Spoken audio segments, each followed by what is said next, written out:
Hey, what's up, guys? This is Roofs by Don, and right now we're live at the Roof Gallery 420. We just inducted some greats into the Hall of Fame.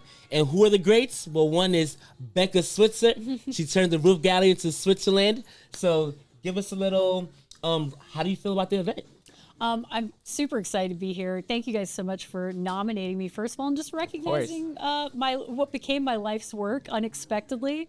So it's really cool to be here. I'm here with Contractor Supplement Solutions too, which are has been a really nice project for me because now I have a little team that I get to work with on other things other than just being like solo Becca by herself doing my roof sales mastery stuff. So it's really cool to just meet people that I've gotten to impact throughout the years, and yeah, it's just been a really nice experience. Thanks, guys, for having me out here. Of course. The humidity is not nice to my hair, but we'll just deal with it. Nah, you still have a good hair day. You're still good. We're doing our best. And I mean, I feel like as far as for what's real cool so far is when you were speaking, like just what you said, a lot of people that's been following you. So like Jacob, he's a $7 million producer, and he said before he started roofing, he saw your video first, and he mentioned the one at the airport. Yeah. And so that's cool to see like people like actually following your his story, and from years back. Yeah. That's awesome. That's awesome. As far as for the roof sales mastery, so that started in 2014. Yes. Okay. And you just told us, but can you just give a quick breakdown of how that kind of happened? Yeah. So long story condensed down, I actually was in college for 2 years, and after my sophomore year, I ended up, not intentionally, but I ended up dropping out because I came back for a summer and sold Cutco knives, which was my first direct sales job ever. Crazy. And I made like 25 or 30 grand over the summer as like a 19-year-old kid, and I'm like, I'm not going back to school. I'm good at this, So I did that for like 2 years, and then I got recruited into storm restoration roofing sales with at the time, my ex-husband. And when we got into this industry, it was just like, there was no playbook on anything. People were like, you can make a lot of money doing this, but it's a numbers game. And you're like, okay, but like, what do I do? There were nobody was teaching you how to door knock. There were no scripts. You couldn't Google anything. Like if you Googled roof sales training, there was nothing. Like there just wasn't anything. So, I had to figure stuff out. I did pretty well at it really fast, which a lot of thanks to my Cutco training. But I was like, because I got burnt out. Like I got burnt out selling roofs, and I'm like, okay, what if I taught people how to do this? Yep. So I started putting my stuff down I literally just sat there with this giant Word document that just turned into a book, and I wrote my book, Diamonds in the Sky. And then that evolved into my online course, and then that became 6 online courses. And so that's what I do now, is basically just putting the recipe on paper for people in the business so that it just makes the pipe dream of roof sales accessible to the average person. Yep. Because I always say, like, you don't have to it's not rocket science, right? But without a recipe, it feels like it. Correct. So it's literally just walking around talking to people, but nobody was saying, hey, here's exactly what to do and say so that you can make 6 figures in 6 minutes selling roofs. You know what I mean? Yep. Hey, that's something that's real big as far as what she's done. She's really changed the game in that aspect. And now in 2024, we do have a lot of other like sales trainees and things like that. Yeah. But as far as being the original, and that's something that's real big. And usually the first ones are the ones that usually stand out the most. Yeah. It's like Coca-Cola or things like that, or Xerox, and now Roof Sales Mastery. So that's something that's real big. Okay. What other accomplishments would you say that you had in the roofing industry? Gosh, I don't know, accomplishments. Well, the roofing industry is really only it's interesting because I've been in the business since 2010, but really only the last handful of years have we had a culture around it where we have like really organized events and awards and things like that. So gosh, honestly, to me, like my biggest accomplishments are my clients' accomplishments. Like when I get people, I have so many, it's really cool to actually be able to look at all the testimonials, like quantifiable results-based testimonials over the last decade.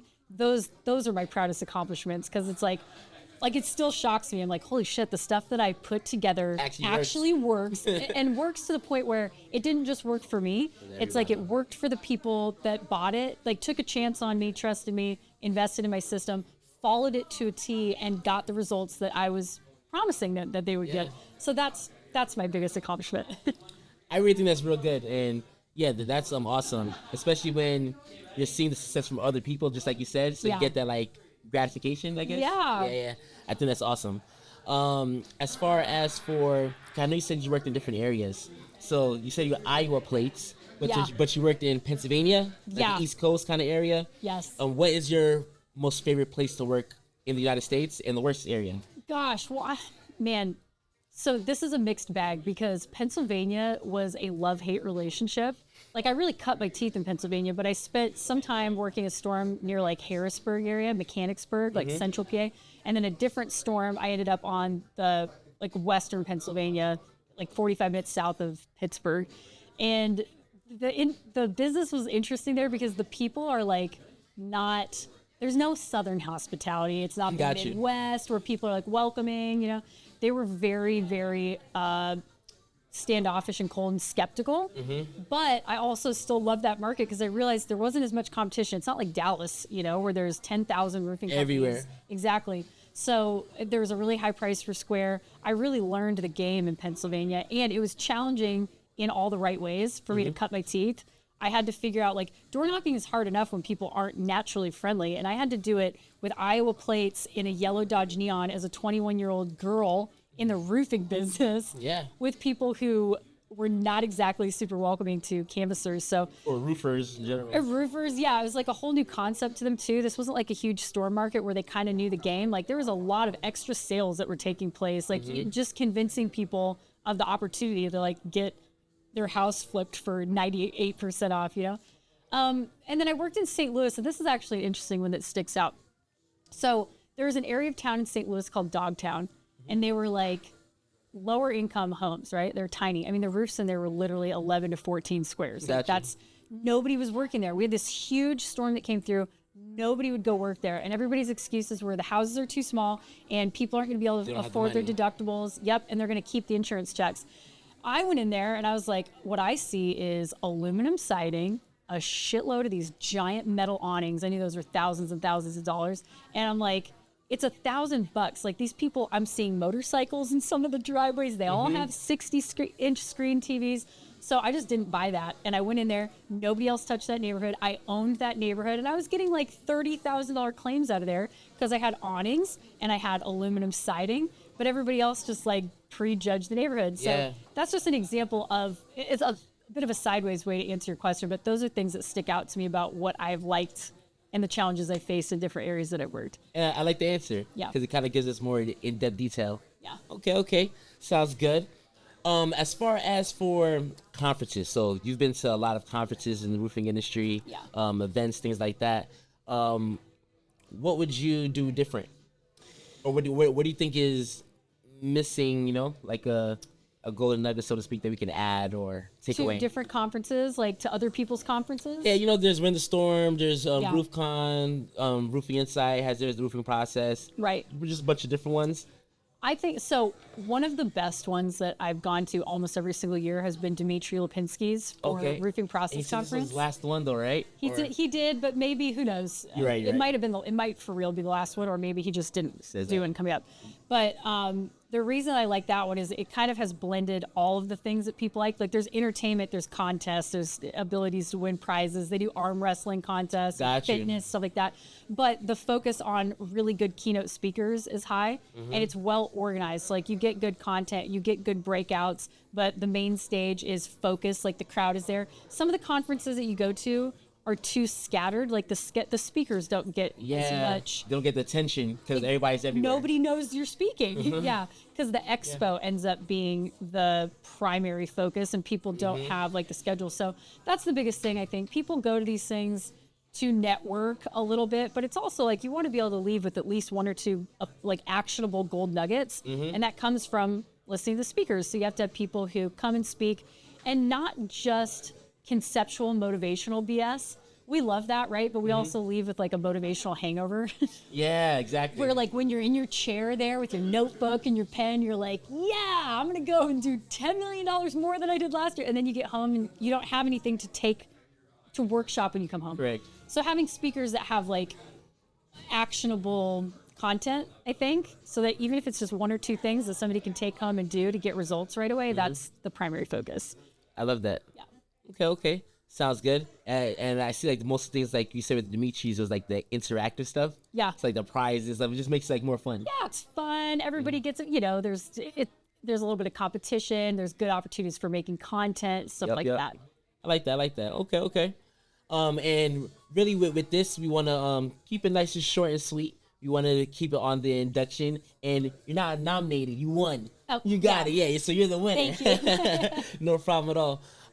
As far as for just roofing, where do you see where do you see yourself in roofing in the next 5 years? Gosh, man, I don't know. I really shifted my focus. Like I talked about supplementing today, but my real focus has been helping companies have repeatable processes for recruiting and onboarding training. Okay. Like it really, I've had all of those things, but when I first started my program, the easiest thing for me to market was supplements because it was like, I can teach you how to get this many dollars per claim guaranteed. So it's an easy sale. But I realized more and more as time has gone on, like the biggest pain that most companies have been having is like recruiting, training, and keeping sales talent. Yep. So I've really made this focus on building systems, and I'm just realizing as I'm going on, it's funny, like even though I'm teaching the same stuff, the needs slowly kind of change and evolve as the industry evolves.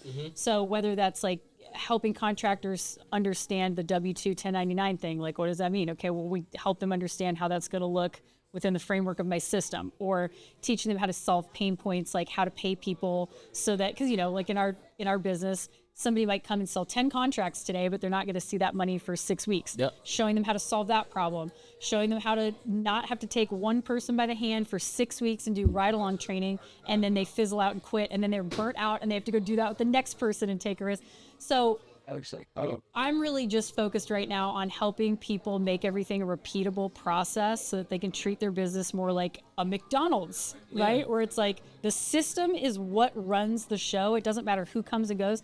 There's another big movement right now in our industry where private equity is like buying up roofing companies, right? Your roofing company's not worth jack shit if you don't have systems. Otherwise, all you have is some tables and chairs and computers that are going to be out of date in 2 years. Yep. It's like you can't sell your company if you don't have processes in place for hiring and training sales reps, supplementers, production managers, office staff, right? Thanks. So just giving people those systems so that they have something to sell that makes their business worth something. Yep. Like we actually have been working on that ourselves, like trying to perfect that. Yeah. So our business, Roots by Don's been business for 2 years and 4 months. Yep. You know, but we just started franchising, which is, I usually hear that franchise that's they usually like within 5 years at least been in business for. We started franchising. We actually sold our first one. I love you know, that. in Houston, and I think a part of that is because when we are explaining everything, we do have systems though. Yes. You know, and we kind of started with that because we always had the intention to want to be big enough so we can sell. Right. And that's part of it being, like you said, like a McDonald's. Yeah. You know, the only way you can do that is if you can show everybody each person's job and how to make it where it's just systematic. It's not like off of someone's personal, you know, thing. It comes down to like, okay, I always use these baking analogies all the time. You like cooking, huh? I actually don't. I cook nothing. I survive off dry cereal and protein shakes, literally. Okay. Got it. Not even kidding. But these analogies are always so easy for people to understand.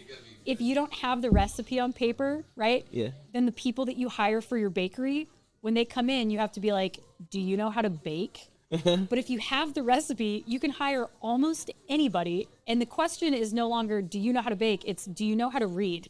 Yeah. Because if you know how to read, anybody right there. that comes and goes at varying levels of talent and knowledge and experience can come in and do that recipe.